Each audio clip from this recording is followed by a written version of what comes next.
Good morning. I'm Reverend Liz Lerner McClay. I'm the parish minister at the First Unitarian Church in Providence. Welcome to First U Sunday morning. Let's start together with our chalice lighting. If you want to pause me for a second while you go grab your chalice or your candle, whatever you're using, please do, and then we'll start together. Are you ready?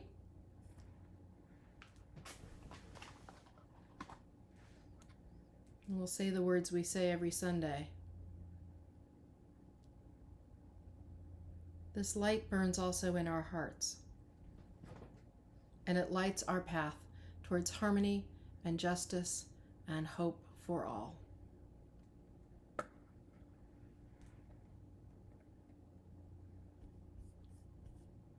My message today is based on a writing by one of my favorite, absolute favorite Unitarian Universalist ministers and writers, the Reverend Elizabeth Tarbox. She died of cancer when she was just 55 years old, and this is one of her best pieces of wisdom and beauty.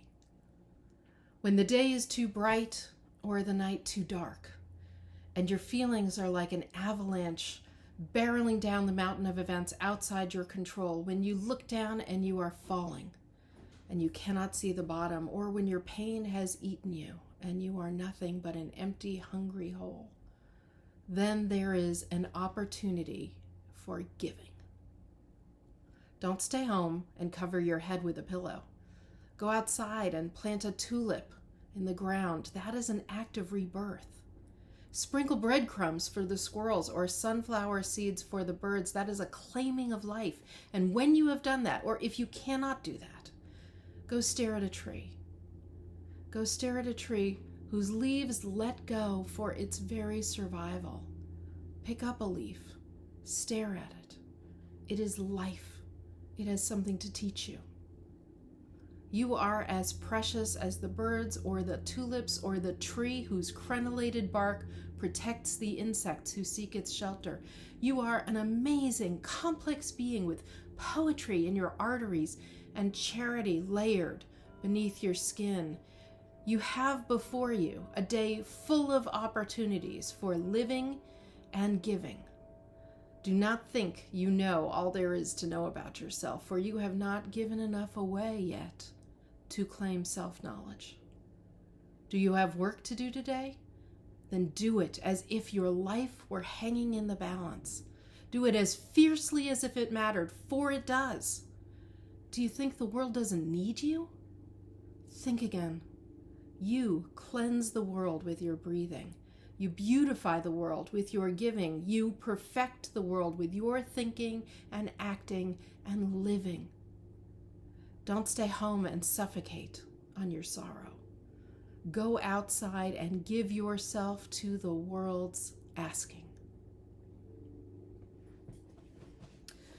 There are a lot of reasons I've been thinking of this. I'm sure in part because of the name, Rebirth. And finally, it's getting even just a little bit warmer, and the tulips are up, and the trees are leafing out, and life is appearing everywhere, and it is lifting us with it. And yet, the pandemic is still with us. So sometimes the day is too bright or too dark, and our feelings are like an avalanche, and we are falling. That's when Elizabeth Tarbox gets me. With that lead-in that she writes, you think she's going to advise you something else about self-care, but instead she turns it on its head and she points out that right then, when we are struggling and overwhelmed, we can give. We can participate in something that is life-giving and life-sustaining. Filled with need, we have something to give, something to do, which will in turn sustain us. Honoring life beyond ourselves sometimes gives us powerful truth and opportunities to hold on to. Last week on a difficult day, I went out in the rain and I transplanted some Virginia bluebells from a place where they were both hidden and likely to be trampled to a place where they were both visible and safe. And I baked some brownies, and I gave them with a note card of thank you and a promise that they were clean and safe to eat to our mailman, Jim. I bought a book of stamps, and we already had a bunch. Now we have more, because if we all bought just one book of stamps right now, our postal service would be funded and safe and there for us to use for elections. I want our postal service to be safe. I want our postal workers to be safe, and I want our November elections to happen and to be real and protected and documented. What I did on that day wasn't a lot, but it was what I could do, and it helped. It helped me. It helped the Bluebells, which did not like the move initially, but they've settled down and they're doing pretty well now. And as it turned out, it helped Jim, our mailman, who keeps delivering our necessities day in and day out. He left us this note on a piece of mail that he delivered a couple of days later. It says, "I loved the corona-free brownies. Thank you, Jim." And he told us when he saw us later that it had made a difference. It's become clear that this pandemic is not a sprint, it's a marathon. And it's not a crisis, but a crucible. It will change us and give us opportunities whether we want them or not. We have to deal. Nowadays, with all the modern marathons, we may have forgotten where the original version came from. The original marathon was nothing like what we understand now. The first marathoner, Pheidippides, was an ancient Athenian herald sent to run the 26.2 miles from the marathon battlefield, where the Athenians had just won a desperate battle against the invading Persians. So he ran to tell them of the victory and that the Persians were coming now by sea to make a different attempt. Exhausted by the effort, he gasped out word of the victory and died. That's a sobering reminder. The original marathon wasn't a single effort that you plan and train for. It was a stupendous effort after lots of other effort, and it took a toll. And this is that kind of marathon. And when we win this marathon, and we will, life needs to be better. We want everyone's life to be better, not just mine, and not just yours, and not just the same. Better. We are learning just how essential our workers are, very, and how brave, and how committed, and we are learning how interdependent we are, very. And just how readily our environment responds to the changes we can make in how we live. Very. Every week affirms Ubuntu that I am who I am because of who we all are. Every week is a lesson in life and living. Every week is a lesson in love and loss.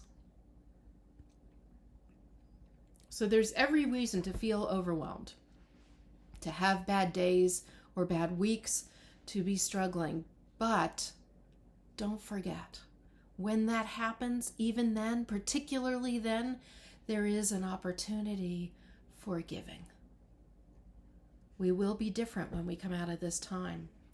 We will have suffered and lost and struggled. We will have gained and learned and grown. We may regain some of what we've lost, but we won't regain everything or everyone. And what we've learned and done to get through this will stay with us. So go outside. Is it raining? Go anyway. Is it shining and you are not? Go anyway. Go outside and be with it, for it is life. Look at the buds forming and opening, the leaves unfolding. Plant a seed or a tender shoot. Do something for someone else. Maybe someone you know, maybe someone you don't know, maybe an essential worker who is there for you. Buy stamps and help save our post office and our democracy. Find the thing you can do and do it, whatever it is worth doing. Give yourself to the world's asking. For all that is our life, sing your thanks and praise. For all life is a gift, which we are called to use to build the common good and make our own days glad. Amen.